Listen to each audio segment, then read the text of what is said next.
You're listening to CBC Radio 1. CBC, always here for Canada.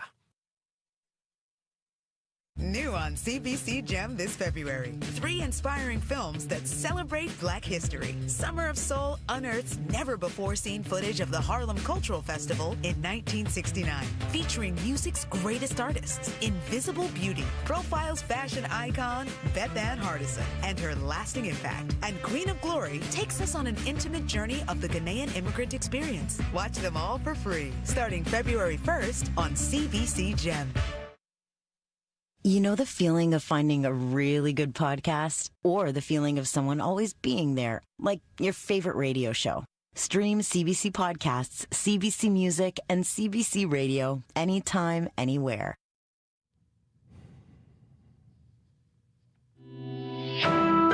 This is CBC News. At 12 o'clock, we're at minus 22 degrees with mainly sunny skies over downtown Winnipeg. Good afternoon. I'm Matt Humphrey. U.S. President Donald Trump is scheduled to sign an executive order this hour putting reciprocal tariffs on any countries which place tariffs on American goods. Economists say the move could depress growth and spur higher inflation in the United States and around the world. Trump claims such tariffs level the playing field and will encourage domestic manufacturing in America. He's already announced tariffs on all steel and aluminum imports starting March 12th. On March 4th, Canada and Mexico are facing 25% levies on everything they send to the United States. We're starting to get a better idea of how many Canadian shoppers are changing their habits. Meanwhile, according to a new poll, over 80% of Canadians intend to buy more Canadian products, citing the U.S. threats.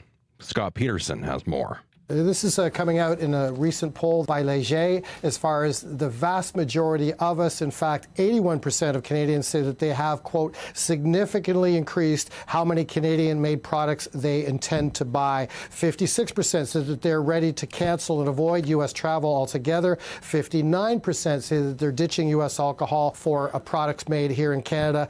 Things from Sobeys, from Loblaws, advertising their Canadian roots, saying that they have Canadian products, whether it's carrots or apples, tomatoes, pork or beef. And also this is leading a lot of companies like Boston Pizza, like Tim Hortons, putting their Canadian foot forward, saying that they want to increase the amount of Canadian products they're buying. And so this is a trend that we're seeing playing out for a lot of Canadian consumers and retailers at the same time.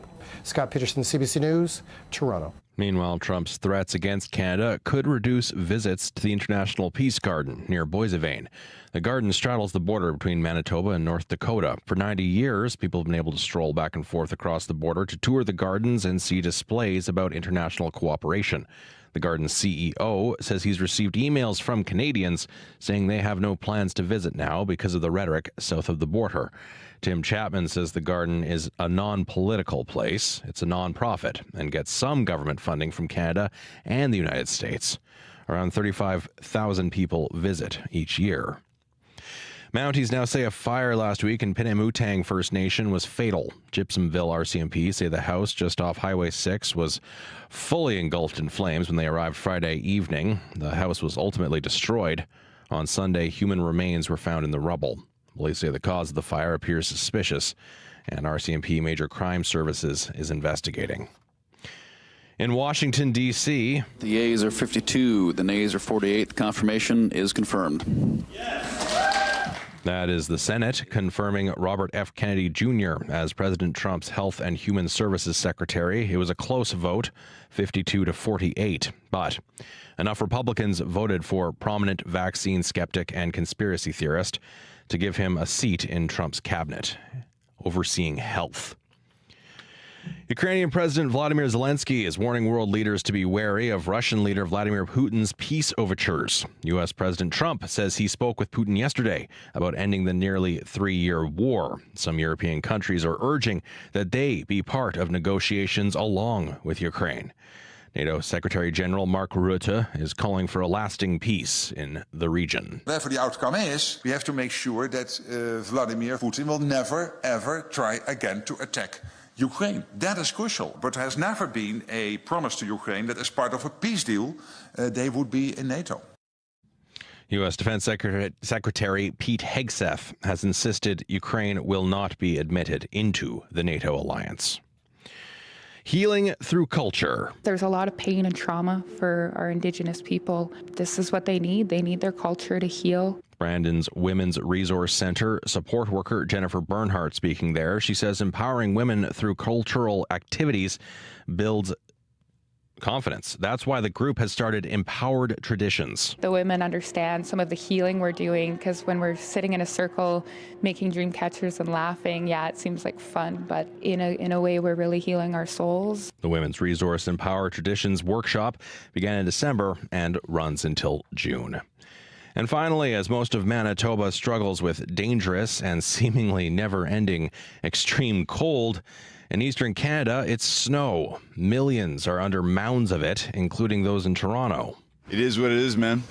I don't really feel like the snow plowers work fast enough to get things out of the way. So, good luck, everyone. Commuting, driving in town will be terrible. But I'm not going to be driving. I'll be using public transit and just dress warm. A snowstorm is dumping as much as 40 centimeters on southern Ontario, New Brunswick, and parts of Quebec. Most of Saskatchewan is also under an extreme cold warning, and Environment Canada warns of bitterly cold winds around BC's Sea to Sky Highway, Whistler, and Pemberton. Here in Winnipeg, however, our extreme cold warning has lifted for now, but it is still very, very cold. A mix of sun and cloud, a high of minus 19 in Winnipeg, with a wind chill down to minus 30. In Brandon, an extreme cold warning, a high of minus 21 with periods of light snow. Dauphin, an extreme cold warning, a high of minus 21 with periods of light snow. In Flin Flon, a chance of flurries, a high of minus 21. In Thompson, a high of minus 22 with a chance of flurries. And an extreme cold warning in Churchill with flurries and a high of minus 28.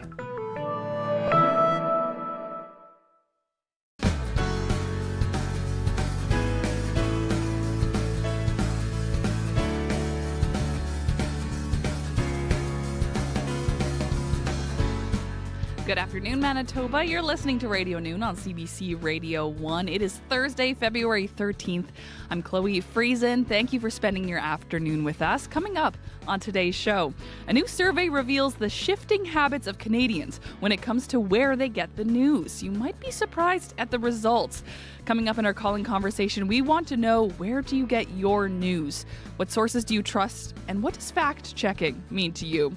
Also coming up, Festival de Voyageur. It's not just a Winnipeg thing. We'll hear more about the strong southeastern Manitoba presence at the annual fest. But first, a call to action. What Brandon's mayor hopes Brandonites will do to mark National Flag Day this Saturday.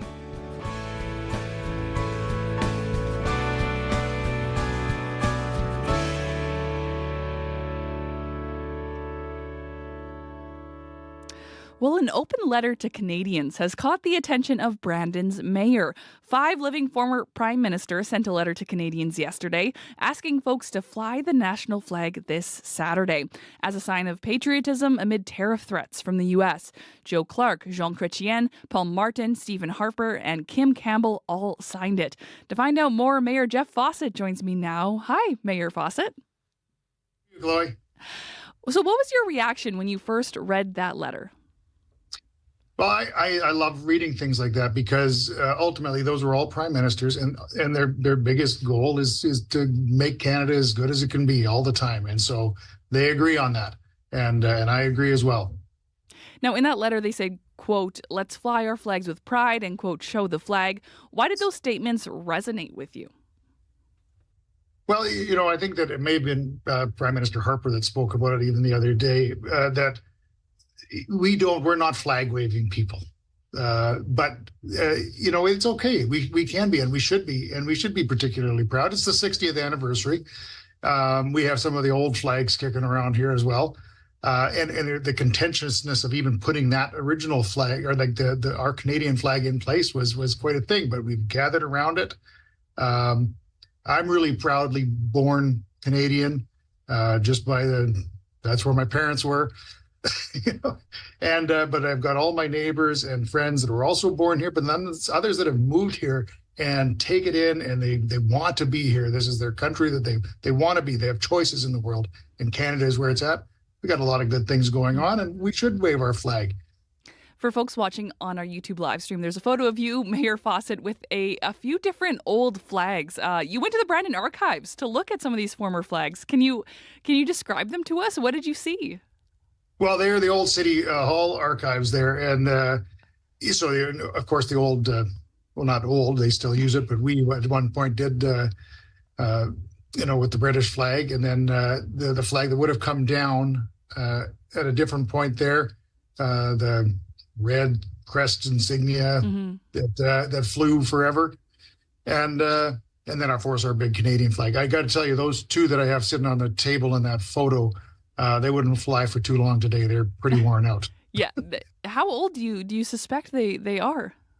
We didn't have that documented, but they would have come down in 65. Okay. Well, not the British one. It was down longer than that. Right. But they've been down for quite a while, just in storage. With nothing really in detail, but it was fun to be able to pull them out. We proudly fly, of course, our flag all over the city, and it's a recognized flag across the world, and it means good things. And just right now we have all our premiers in Ottawa. Political parties be damned. All our premiers are down there because they're fighting for Canada.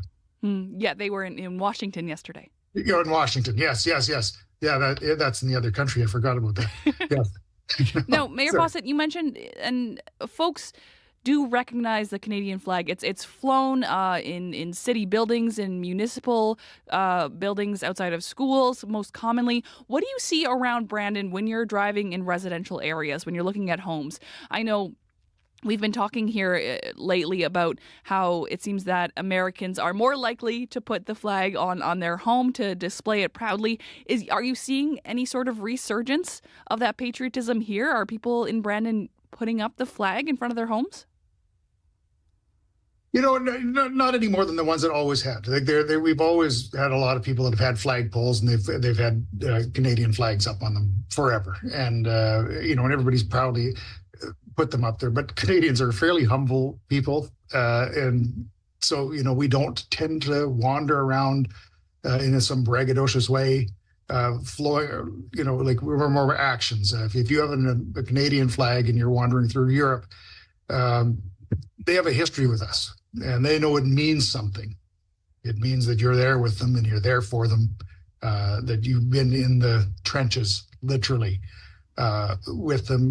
When we go across other nations, they know that we're good trade partners. They know that we're good people that you can kind of rely on and count on. You should be able to. We have a good government. All of our different governments that we've had we've got 5 from 3 different governing parties that signed that letter. From the 2 different governing parties. And so it means a lot. So yes, are we waving it around a little bit more? Probably so. It's our 60th anniversary. We're waving it a lot more because we're currently playing in that hockey tournament, which Canada won their game last night. Oh, yes, the Four Nations Cup. Yeah, so we do, you know what, you bring a Canada flag out with Olympics, you bring Canada flags out with hockey tournaments and other big events. The soccer tournament, the World Cup, we're going to have lots of Canadian flags going around. We're going to have a good team. But our day-to-day, we're a humble nation that, but we also know who we are. And maybe there's a little bit of a challenge out there right now. And so the flags are going to be flying, and because we know who we are. So Mayor Faucett, now the former living prime ministers of Canada sent this letter calling for folks to fly the flag on Saturday, Flag Day, National Flag Day here in Canada. What are your plans for this Saturday? Well, of course, our flags will be flying all over the place. I will. I'll probably have something out at my own place as well. I don't have a flagpole, although I've always wanted one, and my wife and I have debated that for a long time. So maybe this can put it over the edge. And but I have great pride in our flag. I always have. I think it represents so many good things in the world. And so I'll just take a lot of pride. And I think I'll maybe make sure that I'm taking a good note of everywhere I do see it on the weekend. Now, the Canadian flag is 60 years old. what do you think it means now in our current political context? I know we've talked about the tariff threats with the premiers in Washington making their case, but the flag has also gone through some different uses for different causes. We saw it during the Freedom Convoy used. People have different kind of views on the flag and what it's used for and what it means. Yeah. What do you see? What do you see it now? I think that was obviously a bit of an un-American influence, because Canadians in general are much more humble. We don't wander around, throwing our flag in people's faces, and because it is a welcoming country. We know that we have a bunch of differences, and I think any Canadian can wrap themselves in the flag, because it does represent all of us. So. It doesn't belong to any political party. It doesn't belong to any particular group. It belongs to Canadians. Do you think Brandonites and Canadians are going to be able to get over that humility to fly the flag on Saturday? I have a feeling that this weekend, and just with some other things going on, there is a little bit of a sense that maybe Canada has some disrespect internationally. But that is on a political level. It is not about our neighbors. It's not about the individuals that work and go to their jobs every day down in the United States. That's a political thing. And but nonetheless, our own federal and provincial leaders have really been stepping up, saying, hey, you know what? We might be humble, but if you're going to get in the ring, we'll get in the ring.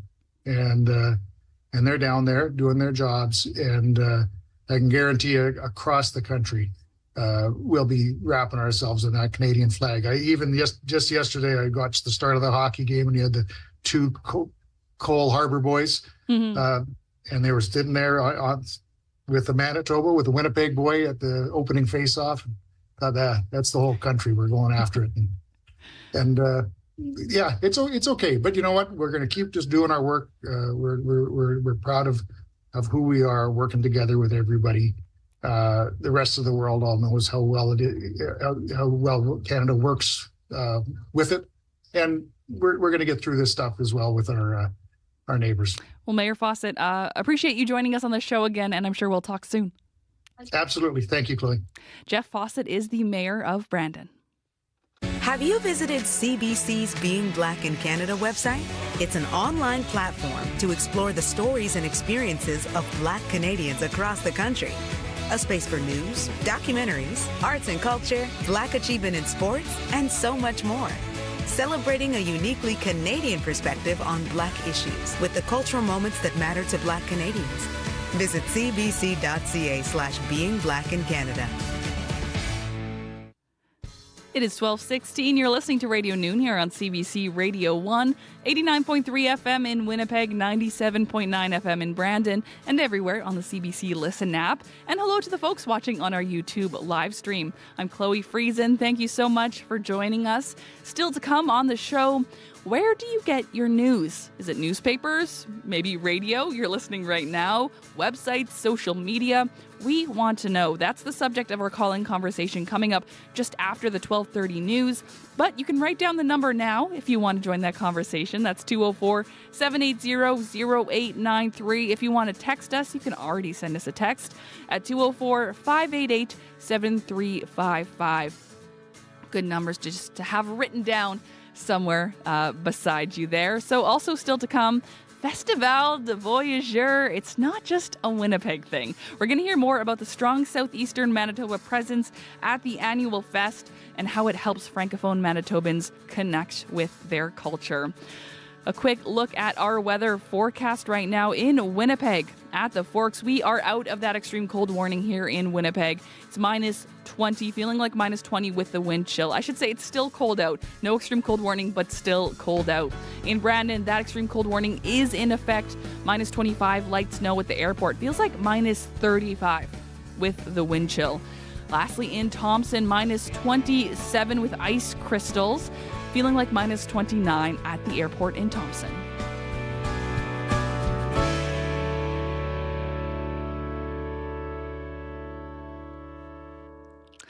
Hey ho! Festival de Voyageur kicks off tomorrow at Whittier Park, taking Manitobans back in time to the era of the Voyageurs.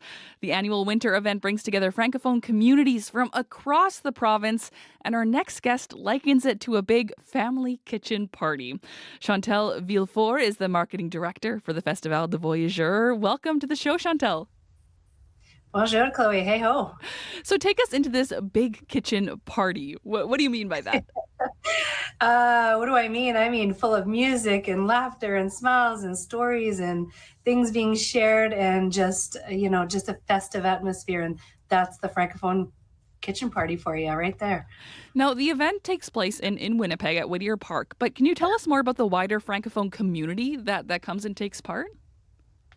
Yeah, absolutely. So I'm originally from Labrador, a small town out in southeast Manitoba, and I think that just Festival is an opportunity for all the small towns, the Francophones from the city to gather and just see each other. We're all related somehow, some way, somebody knows someone. So I think it's just an opportunity for us to share our culture, share our traditions, share our stories, share our fiddle music and our jigging, and just find each other again. We call it le grand rassemblement, basically, is when everybody's coming together, whole family's coming together to the park and to share that with everyone. So we want to share our culture. We want to invite everybody to come to Festival from all cultures to just discover ours. And that means, good food, poutine, I shouldn't say poutine, pea soup, the maple taffy on a stick, all the good stuff. Oh, you're making me hungry. It's too close to lunch for this. No, it's lunchtime too. Chantal, do you remember your first experience at Festival? How long have you been attending? Oh, you know what? I was really young. I think, a big part of Festival that sometimes people forget that's outside of the public program is our school program. So it's always, since I've been working here, it's the stories that, I remember going when I was young as a kid with my class and we would love going. And that's kind of how it started for me as well. We would go with the school and we would bus all the way to the city and bundle up and spend the day there and discover, Fort Gibraltar, all of the interpreters, what life was like in 1815 there, take part in all the performances, all the local artists, and it's just been great since I was a kid. It's awesome. Yeah. What impact does that have for both you and other Francophone Manitobans who are connecting with their culture in this way? What does it do for you? I think it gives you pride. Honestly, it just gives you such a sense of pride and appartenance. So you feel like you belong to something bigger. That's something that you're a part of. That's really truly true to your culture and who you are and who your friends and family represent as well in the community. Now, we were speaking earlier, and you mentioned your daughter. What's it been like introducing her to Festival? What does she enjoy most about it? Yeah, so I did move back, or I moved out of let me take that back. Moved out of La Broquerie and went to St. Boniface. And so I've been in St. Boniface for quite a while now. So she's grown up in this community, in this city. And, she's gone to Festival as a student, and I've brought her every year. And I think she's also working there now. So she now works in the park all week. It's kind of the only time we get to see each other because we're working so much. But she's there and it's become such a family thing. My brother's very involved as well. And so I think for her, she takes pride in that as well. And being Métis Francophone, I think she is understanding the importance of that and kind of discovering her own identity around that.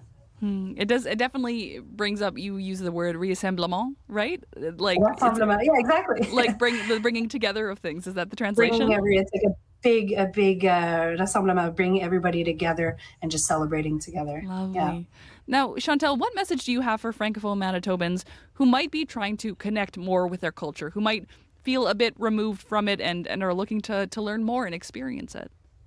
I think it's just to take those opportunities. We're doing our best to bring something amazing to the community, and to just not take that for granted, not take that for advantage, and to just come, participate, be part of it, volunteer. We're always looking for support from the community. Everyone's so amazing. Once they start volunteering, they love it. They come back. People take time off to come back and volunteer. Bring your friends, bring your kids, bring your grandparents or your parents who maybe used to come and haven't been in a while, and have that be a part of your family and part of your your support to the community, and you just kind of fit in and you want to discover more and do more every year. It's great. Now, I know you'll be working, so I hope you'll get to like take off the work hat and go experience things, but what do you look forward to the most? You know what? And I was just saying that to you is the fiddle music. As soon as you're in the park, you see all the snow sculptures, and we've got tons of snow and tons of sculptures this year, not like last year. So it's really fun to bring that back, which sounds kind of weird. But the snow sculptures, everything's looking amazing at the park. The team is working really, really hard to bring something fantastic to everyone. And that fiddle music, once it kicks off, it's in your veins, you know, it just gets you going. Oh, lovely. Okay, Chantel, thank you for spending some time out of your busy day. I know we are we a day away now? We're a day away. We had our press conference this morning, so everything's kind of kicking off now. Okay. Yeah. Well, thank you for taking some time to join us here on Radio Noon. Hey ho, and have a fantastic festival. Hey ho, merci beaucoup. That was Chantel Villefort. She's the marketing director for Festival de Voyageur. And as you heard, music is a big part of Festival de Voyageur. Set to perform twice throughout the fest is Franco-Manitoban Métis artist and storyteller Andrina Turenne. From her latest album, Bold as Logs, this is Andrina Turenne with Tour du Monde.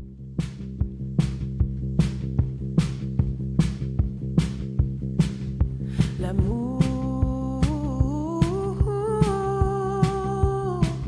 fait le tour du monde en une seconde. Quand tu es là,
Franco-Manitoban artist Andrina Turenne with Tour du Monde. She is set to perform twice at Festival de Voyageur. And if you want the whole schedule and all the details of the upcoming festival, it kicks off tomorrow. Head to heyho.ca. That's HEHO.ca. Manitoba's the kind of place that draws you in. Every day it's growing, it's changing. Just when you think you've got it figured out, though, there's something new to understand.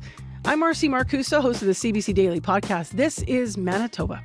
I've covered the news from the rail line in Churchill to the border in Emerson, and it's talking about the local stories that help us understand this place.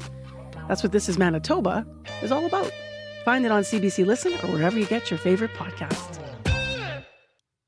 So many lovely events to help us get through the winter here in Manitoba. I know it's cold, but things like Festival definitely worth heading out into the cold to experience. Now, still to come on Radio Noon, a new survey reveals the shifting habits of Canadians when it comes to where they get the news. You might be surprised at the results. Coming up in our calling conversation, we want to know, where do you get your news? What sources do you trust? Newspapers, radio, websites, social media? You can call us coming up after our 12:30 news. This is CBC News. At 12:30, we're at minus 20 degrees with mainly sunny skies over downtown Winnipeg. Good afternoon. I'm Matt Humphrey. Pembina Valley Mounties say a pickup truck hit a school bus full of children yesterday. No one was hurt badly. Police say it happened on Road 28 North in the RM of Lorne. When officers got there, the bus was on its side in the ditch at the intersection with Road 66 West. All 14 students on board, ranging from kindergarten through to grade 11, had already been evacuated from the bus when officers arrived. The 17-year-old driver of the pickup sustained minor injuries and was taken to hospital, where he was treated and released. All the students were taken to hospital as a precaution. The Mounties continue to investigate at this point. U.S. President Donald Trump is scheduled to sign an executive order this hour, putting reciprocal tariffs on any countries that place tariffs on American goods. Economists say the move could depress growth and spur higher inflation in the U.S. and around the world. Trump claims such tariffs level the playing field and will encourage domestic manufacturing in the United States. He's already announced tariffs on all steel and aluminum imports starting March 12th. And on March 4th, Canada and Mexico are facing 25% levies on everything they send to the United States. Robert F. Kennedy Jr. has been confirmed as the new Secretary of Health and Human Services in America. The final vote in the Senate was a close one and mostly along party lines, but in the end, enough Republicans dismissed the concerns raised by the scientific and medical communities. Chris Reyes has more. The yeas are 52, the nays are 48. The confirmation is confirmed. With that vote, Robert F. Kennedy Jr. will now be the top public health official in the U.S. as Secretary of Health and Human Services. RFK Jr. is one of President Donald Trump's most controversial cabinet picks. During a contentious confirmation hearing, he was grilled on his vaccine skepticism and support for other fringe conspiracy theories on health matters. Top Democrat Chuck Schumer. A vote to confirm Mr. Kennedy is a vote I truly believe many, many Republicans and most Americans will eventually very deeply regret. RFK Jr. abandoned his presidential campaign to support Trump. His signature slogan is Make America Healthy Again. In his new role, RFK Jr. will oversee dozens of agencies, including the Centers for Disease Control and the Food and Drug Administration. Chris Reyes, CBC News, New York. And that is your CBC News from Winnipeg. For news anytime, you can head to cbc.ca/Manitoba, or you can use the CBC News app. Thank you very much, Matt. Back soon. That is CBC's Matt Humphrey. I'm Chloe Friesen. Welcome back to Radio Noon on CBC Radio 1. I'm now joined by CBC weather specialist Riley Lachuk. Riley, we're looking at the TV, actually. I was just going to point that out. More than 25 centimeters of snow has fallen in Ottawa. I have some friends in Toronto, and their Instagram stories have been kind of hilarious. Some parts of the GTA getting about 22, 23 centimeters overnight into the morning hours. So I did mention this on the TV show last night. I said, what's your pick? Do you want the sunny and the cold weather, or would you rather be centimeters of snow? digging out from that? I think I'll everyone take the probably cold. I think everyone probably has a different answer to that question, but Less shoveling. I'll take the Yeah. cold. I'll take the cold. I like the sun. And the You sun know, is I like the lovely. sun. Is lovely. We just talked about Festival de Voyageur Okay. kicking off tomorrow. Yep. So folks who are preparing to go out and shout hey ho and eat maple syrup and do all those fun things, what should they be expecting out there? Dress for the weather. Yeah. Dress warmer than you think you need to be dressed. Okay. Because Overdo it. Yeah. Any extended period outside like that, you're freezing. No I'm- matter how I'm- many layers. I'm you put Chloe on. Friesen. Yeah, there you go. Yeah. So Sorry. yeah, prepare for these conditions to really persist into the weekend, into early next week. I will note, before I get into the immediate forecast here, very quickly, into the 10-day temperature trend. Again, this is just a trend. It shows us the direction things are headed. But one of the forecast models that I look at here at CBC to build our forecast has the 22nd and the 23rd up to -1. So don't take these numbers to the bank. Don't So you bank can't on them. hear me because this is radio. Yeah. I mean, I'm raising my hands in just celebration. Don't take these numbers at face value Okay. because they will change between now and then. It just The gives hands us a are going sense down. of where we're headed temperature-wise, trend-wise into the next couple of weeks. -21 right now, though, in Winnipeg. -25 in Brandon. Still extreme cold warnings into the Westman region, the Parkland, the Inner Lake, and along the Hudson Bay coast where we're seeing some very cold wind chill values. Again, a mix of sun and clouds. As expected, a little more cloud out there today, and that's really what we can expect throughout the rest of the day today is really that mix of sun and clouds. That continues. A little bit more cloud cover into the day tomorrow because of a system south of the border that is really just missing us. We'll get some cloud cover from that, but other than that, mix of sun and clouds. I've got Winnipeg up to -19 this afternoon, -19 on the way for Friday, Saturday, -20, 21, 22 into early next week. All right. I'm gonna take that 10-day forecast. I'm gonna take that little nugget of hope. You know what? Yeah, it's just nugget of hope. If there is some light at the end of the tunnel, Yes. albeit very dim light at the moment. Okay. On things changing here, if you're All not a right. fan of this cold weather. I'm gonna look forward to that. I'm gonna Okay. just enjoy the sunshine Yes. from the indoors. You know what? It's not bad in the sun. Okay. When you're out there, that sun actually has a little bit of warmth on it. So. Yes. Okay. I appreciate you, Riley. You're welcome. Thank you very much. That is our CBC weather specialist, Riley Laychuk. Thanks for listening to Radio Noon. I am Chloe Friesen. Now, it's fair to say that the news cycle is relentless. There are so many ways to get your daily news, yet a majority of Canadians say they still lean on traditional media for news. That's the latest from a new survey on how Canadians consume news. It was done by communications firm Kaiser and Partners. They surveyed over 2,000 Canadians from November to December of 2024. Almost 3 in 5 Canadians say they trust traditional media for credible news. When there's so much chatter around digital disruption and media mistrust, what explains the endurance of traditional media? We want to hear from you. Where do you get your news? Do the results of this survey kind of line up with the way that you feel? Have your news reading habits changed in recent years? You can call us at 204-780-0893, 204-780-0893.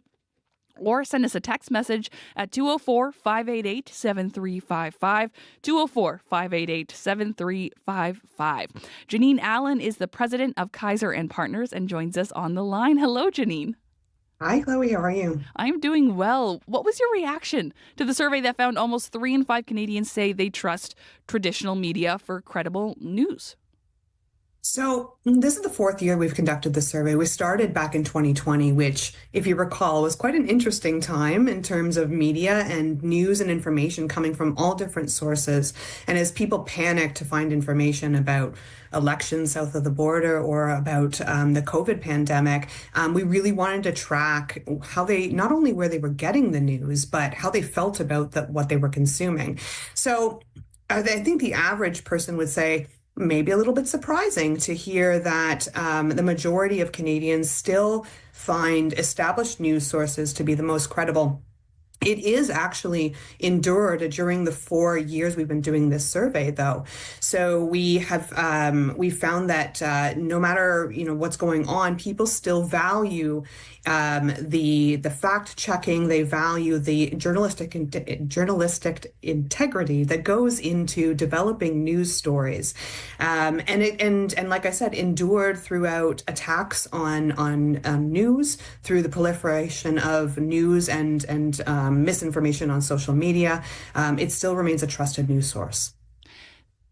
What results were you expecting? I don't know. This surprises me a little bit. And I know I'm on the radio. I work in traditional media, but I'm also a member of, I'm from Gen Z.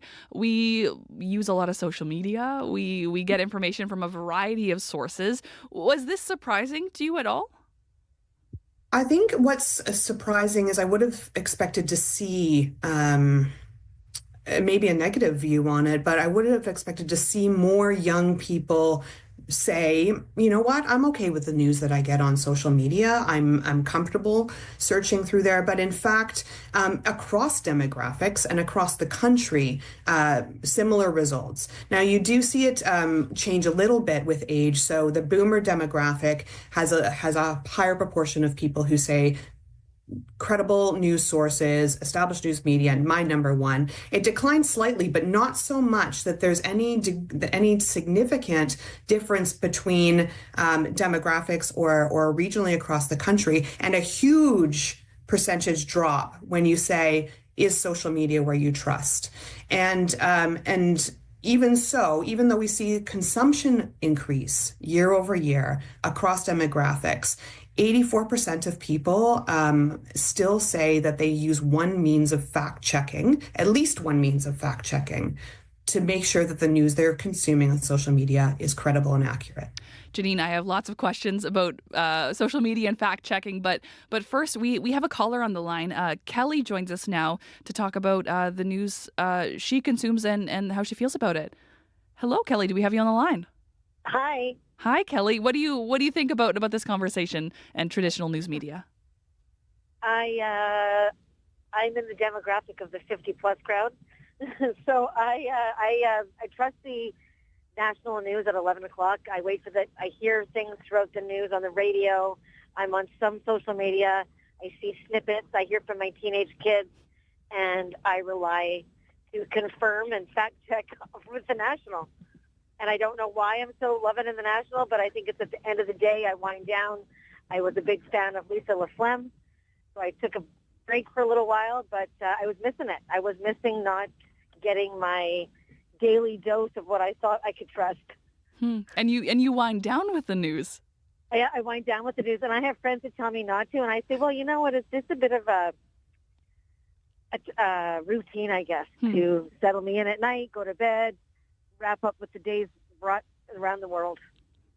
Well, Kelly, thank you so much for joining us here on Radio Noon. Janine, what do you think about what Kelly was saying in terms of she has one place she fact checks, she has one source that she says multiple sources, but one source she goes back to on the daily? Yeah, I think we have to recognize that the diversity of news sources is definitely a thing, right? And even so in the younger demographic, they're just going to many, many different places in order to consume information. And I love the wind down thing, because I think that it runs in contrast to the recommendations they have on whether you should put your phone down right before bed and stop doom scrolling in order to sleep better.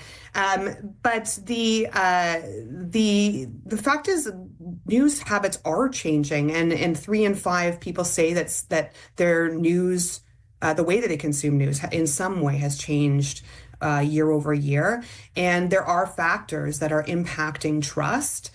It's really good to hear from callers that still rely on that, but the factors that are eroding trust include things like the prevalence of celebrity influencers on the news, political influencers, and sponsored news content, and that is causing some questions around credibility and trust in different sources. Right. I have a question about fact checking, but first I'm going to shout out those numbers again in case anybody wants to join us here. You can call us at 204-780-0893 or text us at 204-588-7355. We want to know where you get your news, and have your news reading habits changed in recent years? What mediums do you get your news from these days? Janine, I have a question about fact checking. That's something that Kelly had mentioned. We're seeing an interesting shift when it comes to fact-checking, especially when it comes to social media. Meta announced the end of their fact-checking programs on Facebook and Instagram on the U.S. They're turning to a, quote, community notes feature similar to X, formerly Twitter.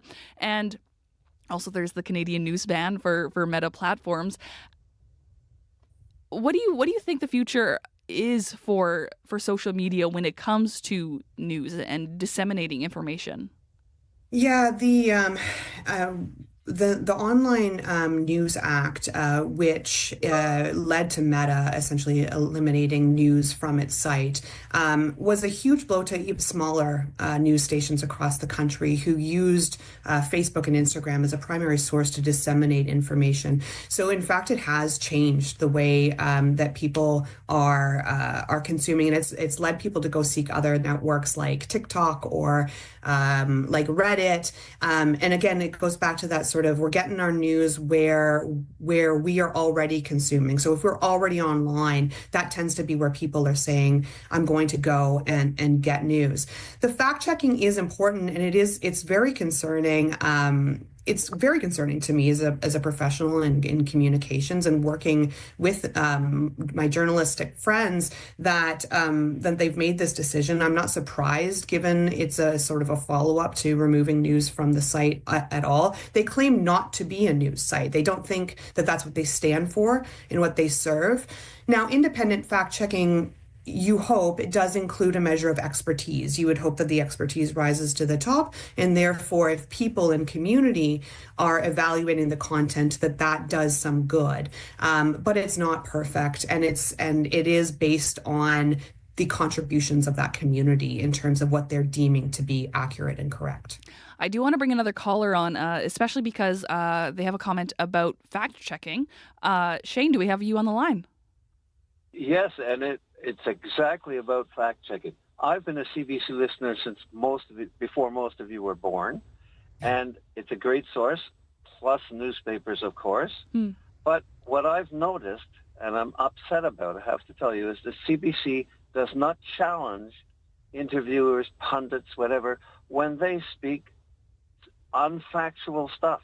They just let it go by like it's an opinion.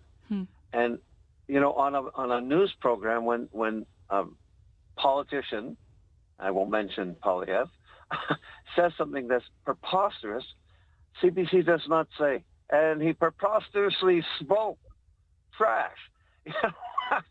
and fact checking needs to be done on air. I mean, when somebody stands up and says something preposterous, it should be questioned by CBC staff. And I know that means you need to know a lot more facts about everything, but it's not as good as it used to be. It's not as good as it used to be. Shane, I appreciate your call. We have a few more callers, but thank you for sharing your opinion here. You bet. Now, Janine, what Shane had to say there when it comes to traditional media outlets, often these days are under fire and criticized. Did you see anything in the survey regarding something like what Shane said there in terms of fact checking? And I should mention, journalistically, we can't go and say that someone's what they're saying is trash or preposterous. But in terms of people's views on traditional media sources, what did the survey show? Well, I think what we asked and what we tried to uncover were things that threaten that credibility. And while that particular concern didn't come out directly, there are concerns around the differentiation between expertise that in terms of the people that you have present on the news. So whether that is a politician who has a particular agenda, which we know that they do, to a celebrity who may be influenced or paid, and whether we're disclosing that is an issue, to the changes in algorithms that we see and how algorithms are impacting the news that's even fed to us. So these are certain things that are impacting trust, and they speak to those questions from your callers and from Canadians in terms of, you know, where where can I continue to go to ensure that I'm getting access to different views as well as accuracy and credibility in those experts that are speaking to me. Now, I'm going to call out our numbers again because I have some more questions about traditional media and kind of what traditional media sources have been facing lately. So I want to hear from folks, especially if they use newspapers or if they are just avid radio listeners. Call us. Where do you get your news? How have those habits changed in recent years? Have your opinions on different mediums and ways of getting the news, have those changed over the years? You can call us at 204-780-0893. or text us 204-588-7355.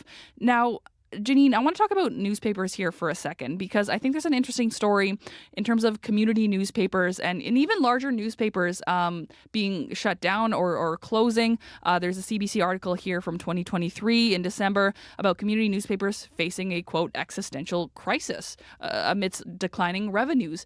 What are we seeing there, and what did you see in the survey in terms of like physical newspaper use?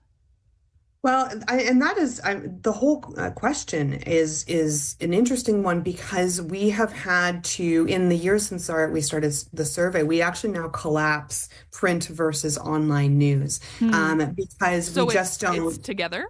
Yeah. So when we talk newspapers, we have to allow for the way in which people are accessing those. And I'm really happy that that we continue to see subscriptions to newspapers. We see paid news feeds and newsletters being distributed by Canada's newspapers. And that is not just the main Globe and Mail, National Post, but it's also the regional newsletters that you can sign up to from your newspaper. And those are really good ways that Canadians, despite the Meta news ban and issues in accessing news, that those are great places that Canadians can go to tap into their local news as well as national, get them direct from the source. I want to say hello to Robert here. Robert's on the line, and Robert, you have a comment about how you get your news and how it's kind of a generational thing. Yes, I live on my grandfather's farm, and I get my news the same way he did.